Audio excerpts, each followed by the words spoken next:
धान फसल को आक्रमण जेन करुवा मुख्य रोग गुड़िक है महिषा रोग, पत्रचिता रोग, बीजाणु जनित पत्र पोड़ा रोग, आच्छाद पोड़ा रोग, पात्रा सढ़ा रोग और अन्य गौण रोग गुड़िक है सहारा रोग, अगरबती रोग, टुंग्र भूताणु जनित रोग, मूल सढ़ा रोग, सूत्रजीव जनित रोग एवं यह जो अमल 15 ରୁ 20% ह्रास पाई थाए।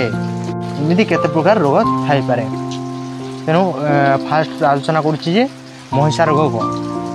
महिषा रोग पत्र गंठी और गलार देखा देखो जे महिषा रोग गोटे पत्र गंठी और गलार थाए। पत्र महिषा पत्र उपरे बादामी रंगर आख सदृश दाग देखा जाए। दागर चारिपाखरे धूसर और मझी अंश पाउसिया होता है।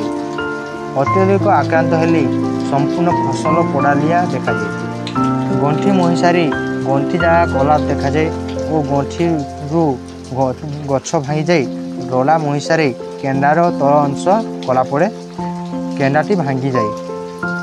बुझे आपण मैंने महिषा रोग केमती निराकरण करेंगे। पत्रचिता रोग देखा यही रोग धान पत्र उपरे बादामी रंगर गलाकार दाग मान देखा जाए।